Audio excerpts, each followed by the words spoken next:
और सेकंड कब लगेगा जब एक से ज्यादा सॉल्यूशन। ठीक है, सपोज आपने दो सॉल्यूशन लिए,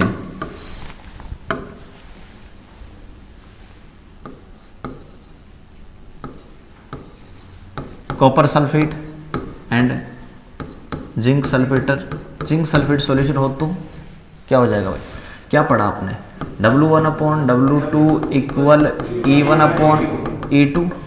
तो इसको कैसे लिखूंगा मैं, WCU/W zinc equal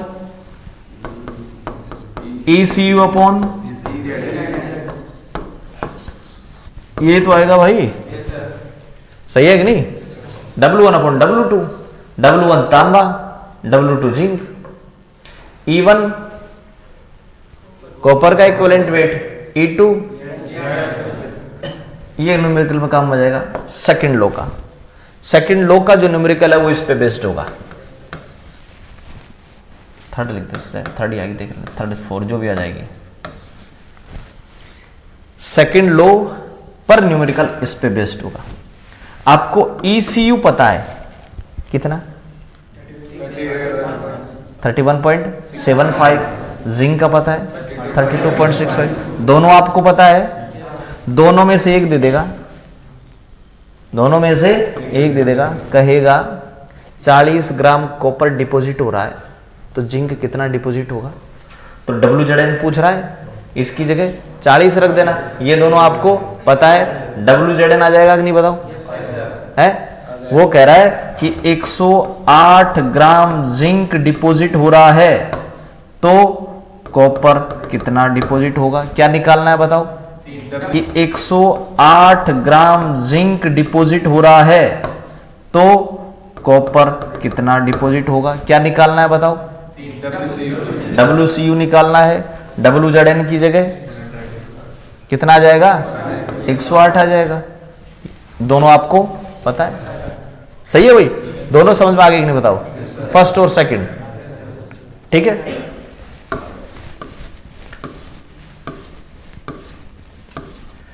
different electrolyte में, किसमें, डिफरेंट इलेक्ट्रोलाइट में जो करंट पास करोगे वो क्या होना चाहिए, सेम होना चाहिए, तब W डायरेक्ट प्रोपोर्शनल। ठीक है भाई, हो गया सेकंड।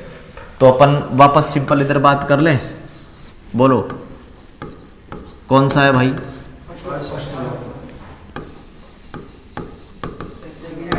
लेकिन ये कब लागू होगा, एक से ज्यादा हो तो ये, बोलो सही नहीं,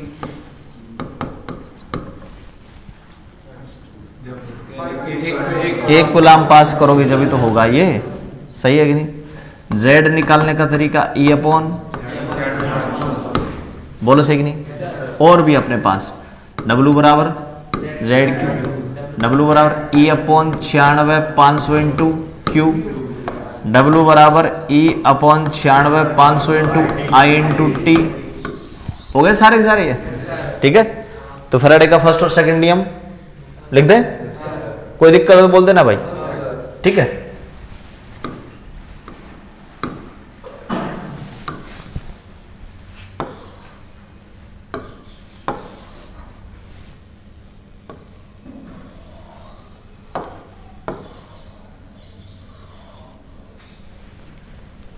ठीक है, यहां से अपन स्टार्ट करते हैं।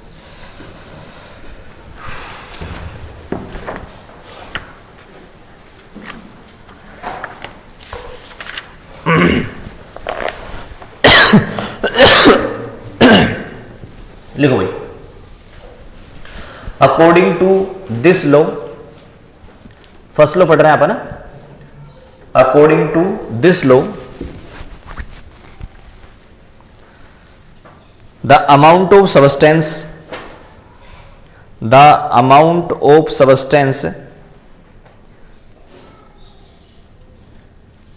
collected or discharged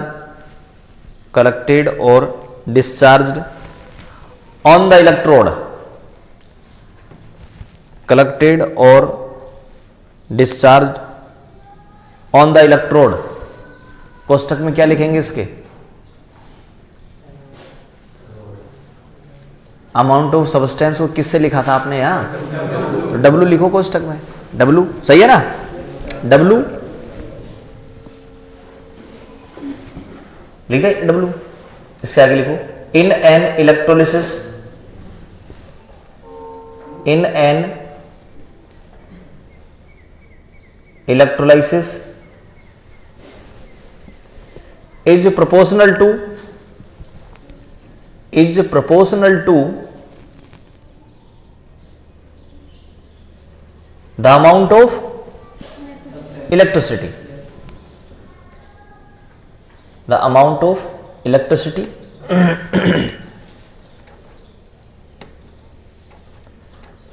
passed in that solution, passed in that solution.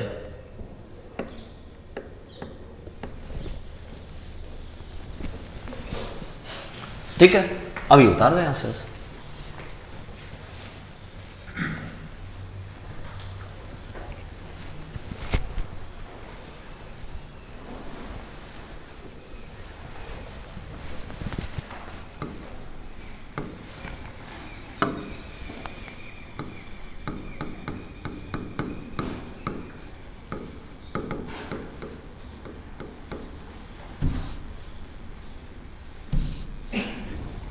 Collected और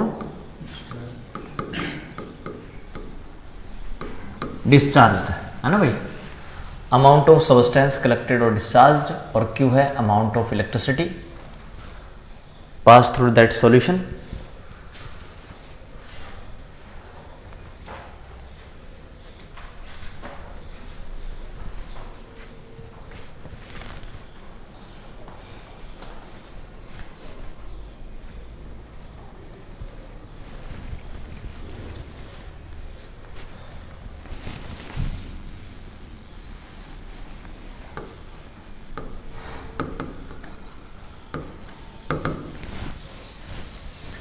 इलेक्ट्रोकेमिकल इक्विवेलेंट,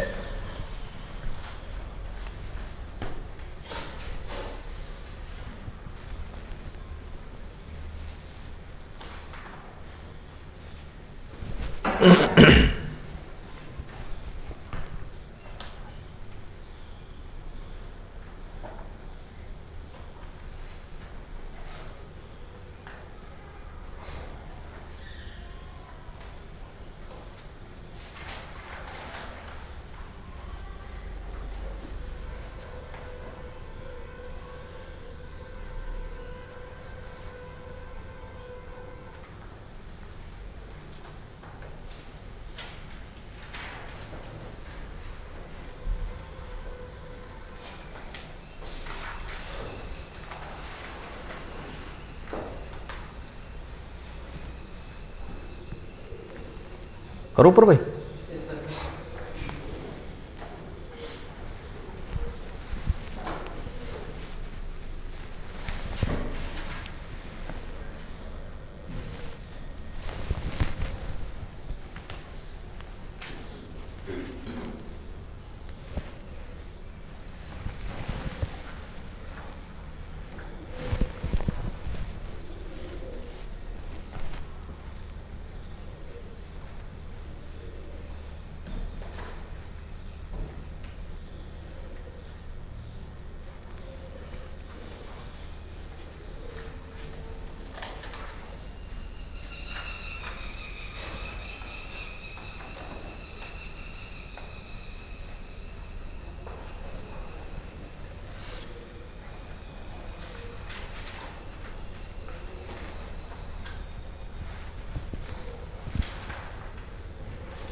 हो गया भाई।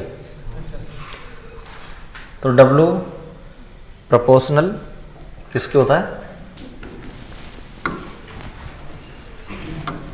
सेकंड आ जाओ भाई।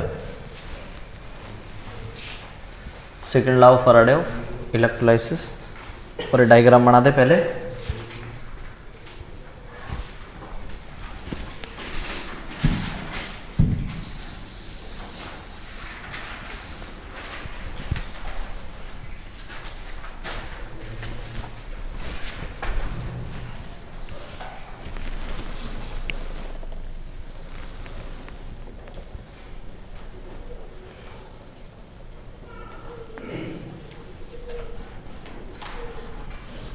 करे स्टार्ट भाई, लिखो। हाँ डायग्राम नहीं बनाया क्या? डायग्राम बनाओ पहले।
देखो भाई, according to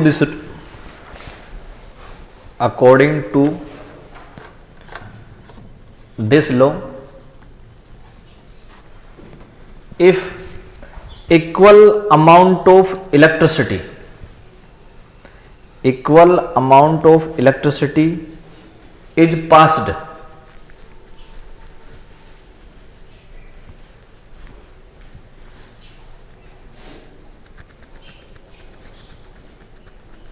to different electrolytes,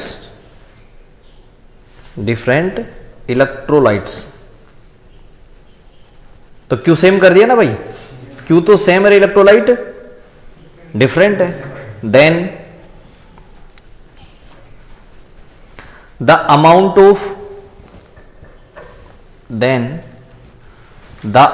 of different substance,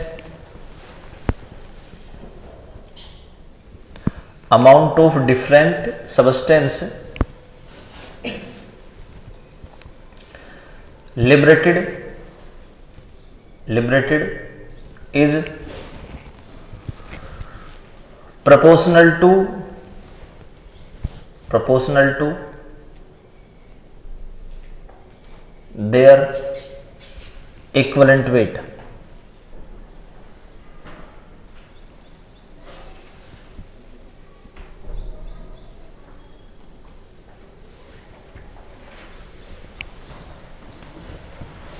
ठीक है, नीचे लिखें।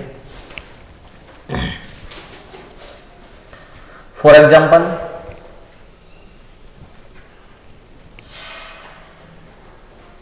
नहीं इसमें वो लिख देना, पहले रिलेशन लिख दूं W और E के बीच, W प्रोपोर्शनल E। अब नीचे लिखें, for example if the current is passed through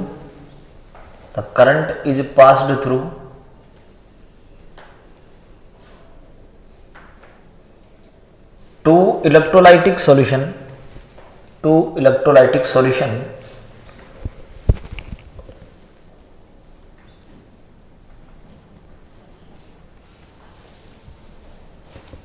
zinc sulfate and copper sulfate।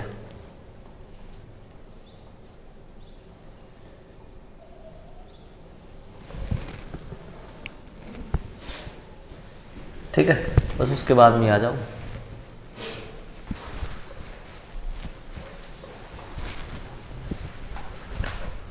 यहाँ से ये तो लिख दिया था W1 E1 रही है, नहीं लिखा तो लिख देना और बाकी चलते जाओ आगे फिर।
क्यों भाई?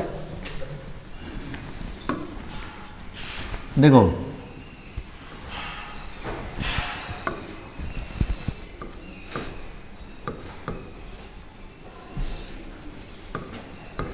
इलेक्ट्रॉन पे कितना चार्ज होता है भाई?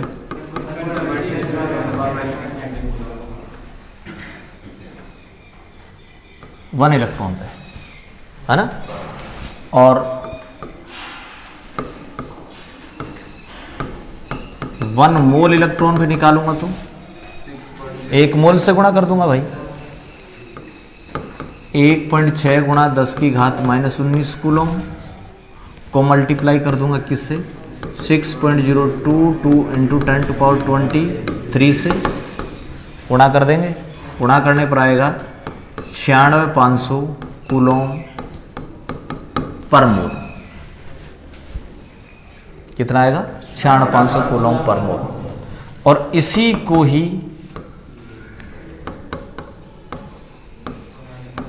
1 फैराडे बोला जाता है। 96,500 किसके बराबर होता है भाई? 1 फैराडे के बराबर होता है। ठीक है ना? इक्विवेलेंट वेट जैसे भी आप निकाल रहे थे, ECU +2 आपको निकालना आ गया। ठीक है, पहले मैं कुछ वो लिख दूं। Ag का कितना होता है? 108। कॉपर का बोलो 63 पॉइंट। जिंक का बोलो, ठीक है। आयरन का 56, एल्यूमिनियम का 27, सोडियम का 23, मैग्नीशियम का 24, कैल्शियम का 40, है ना भाई। पोटेशियम 39, Cl 35.5, जो अपने जनरली काम आ सकते हैं, ठीक है। कोबाल्ट और निकल के वो लिख दूँ, कोबाल्ट और निकल। कोबाल्ट, निकल, कॉपर और जिंक। कॉपर का आपको पता है, ठीक है। इन दोनों का देखो 58.9 और 58.6 बढ़ते हुए एटॉमिक वेट के आधार पर रखा था मेंडलीफ ने एलिमेंट को। मेंडलीफ की जो पीरियोडिक टेबल थी उसमें, ठीक है। यहाँ एक्सेप्शन था, बढ़ता होना चाहिए, इंक्रीज ऑर्डर था, है ना, एम का, लेकिन यहाँ एक्सेप्शन था। तो इस एक्सेप्शन के हिसाब से याद रखो। कोबाल्ट का कितना होता है और निकल का, ठीक है भाई। ये हो गया, ये मैंने लिख दिया क्या, इनके एटॉमिक वेट भाई। और इसी एटॉमिक वेट से आप क्या निकाल सकते हो बताओ। हाँ, जेड भी निकाल सकते हो, ई भी निकाल सकते हो, ठीक है। इसको हटाओ यहां से, नोट लगाकर हटाओ। फिर मैं ई निकालना बता देता हूं जल्दी से।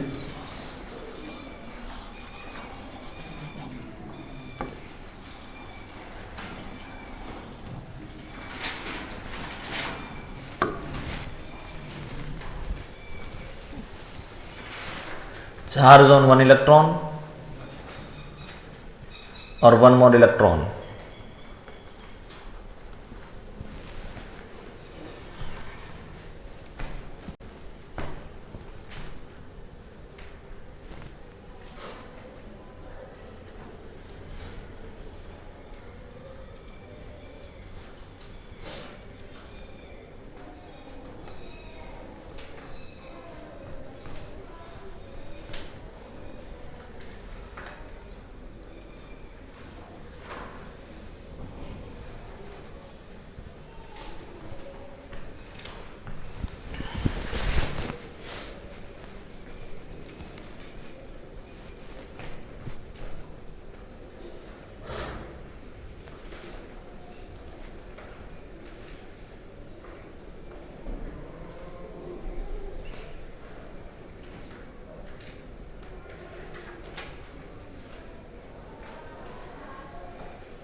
एक लाइन और लिख दें,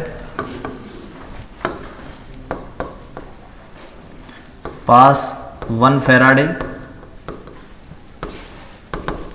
1 फैराडे पास करोगे ना भाई, तो किसी भी सबस्टेंस का 1 ग्राम इक्विवेलेंट डिपॉजिट होगा।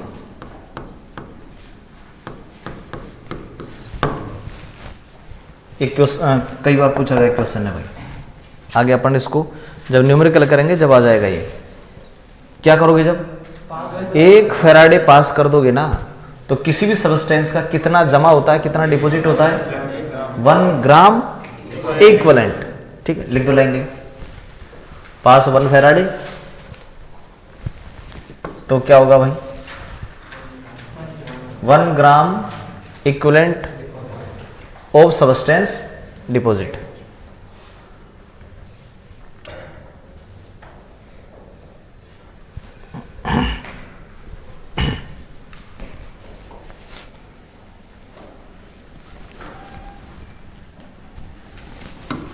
देखो आपने निकाल लिया किसका, एक एग्जांपल लूँ मैं, मान लो सपोज Al2 NaCl ले लो पहले, NaCl, बताओ ENA प्लस तो कितना हो जाएगा 23/1, ECl माइनस कितना हो जाएगा बताओ 35.5/1, दोनों पे चार्ज एक है ना, तो इसका आ जाएगा 23, इसका आ जाएगा कितना 35।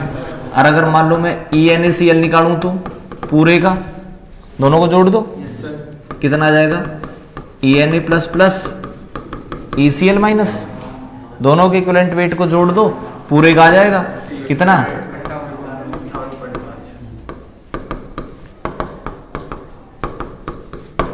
सही है। हटाओ,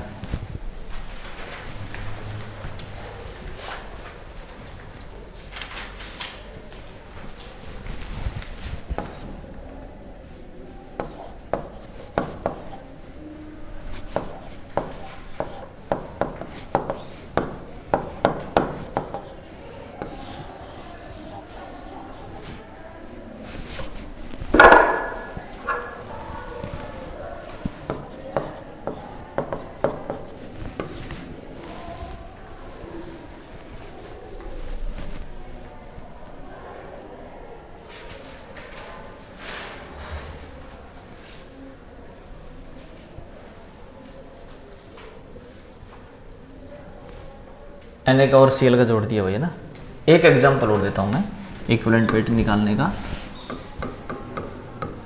Na2CO3, ठीक है भाई, तो ENA प्लस 1 तो कितना हो जाएगा बताएं 23, अभी निकाल लिया आपने है ना, और ECO3 माइनस 2 कार्बोनेट आयन का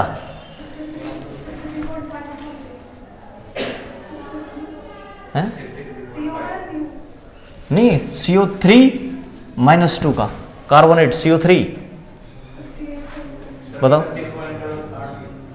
अरे नहीं मतलब वो कितना होगा, M कितना होगा, M बताओ पहले तो आप, कार्बन का 12 है, एक होगा 16, 3 का 48, 48 और 12 होगा 60 आ जाएगा, आएगा ना 60, सबको क्लियर है 60 आ जाएगा, कितने का भाग दूं, किसने डिवाइड करूं, सही है, बताओ ENA2CO3 कितना आ जाएगा, ENA प्लस और ECO3 माइनस 2 23 प्लस, बोलो सही नहीं भाई है, दोनों को जोड़ दो। अब मैं बताना क्या चाह रहा था, मैं बताना ये चाह रहा था कि सोडियम कितने हैं 2 है, लेकिन मैंने काम में लिया केवल एक का ही, ध्यान रखना। आ रही बात समझ भाई, ये आप गलती मत कर देना कि 2 सोडियम है तो 23 46 लिख दो कभी, यहां आ रही बात समझ भाई, आयन का जोड़ दो पूरे कंपाउंड का आ जाएगा, आयन का जोड़ दो पूरे कंपाउंड, आयंस का नहीं, दो Na का नहीं, सिंपल एक Na का और एक, जैसे मान लो आपको निकालना हो Al2SO4 के होल थ्राइस का, तो किस किस का जोड़ोगे, एक एल्यूमिनियम का और एक का ही निकालना गया टोटल का। अब मान लो टोटल निकालने का मेरे पास दूसरा तरीका और है, ENA2CO3 निकालने का मेरे पास तरीका और है, M/N, M कितना हो जाएगा Na2CO3 का मोलिकुलर मास कितना हो जाएगा 46, 106 हो जाएगा, देखो पूरे का, अरे 60 तो इसका ही होता है और 46 इसका हो जाएगा, कितना हो जाएगा 106 होगा, 8 है 6 होगा भाई, 106 बटा कितने से डिवाइड करो बताओ, ये Na पता है क्या है, यहां Na क्या था चार्ज, यहां Na क्या था चार्ज, यहां Na पता है क्या है टोटल चार्ज, टोटल पॉजिटिव या टोटल नेगेटिव, यहां बात कर रहा हूं मैं, यहां का मतलब होता है टोटल पॉजिटिव या टोटल नेगेटिव। एक Na पे कितना चार्ज है +1, 2 पर 2 से डिवाइड होगा 53 आ जाएगा। अब देख लो यहां और यहां सेम आ रहा है कि नहीं, है ना, तो आप आयनों का जोड़ के निकाल लो और चाहे पूरे का एक साथ निकाल लो, इक्वल ही आएगा। आयनों का सिंपल कौन सा रहेगा, आयन से बड़ा रहेगा, आयन का निकाल के जोड़ दो। पूरे वाले में तो क्या आ जाएगा, 2 एल्यूमिनियम का निकालना पड़ेगा, फिर 3 सल्फर का, 12 ऑक्सीजन का, सारा निकाल करके कितने से डिवाइड करोगे, एन कितना आया 6 है भाई। एक एल्यूमिनियम पर कितना होता है, अरे ये रहना यार 3 इधर चल जाएगा +3, एक एल्यूमिनियम पर +3, एल्यूमिनियम कितने हैं यार, कितने से डिवाइड होगा, तो यहां एन फैक्टर 6 है, एन कितना आया 6 है, आई बस में। तो इसका निकालोगे तो m/6 आ जाएगा, ध्यान रखना m/6 आ जाएगा, ये ध्यान रखा करो आप, ठीक है। हटाओ अगला।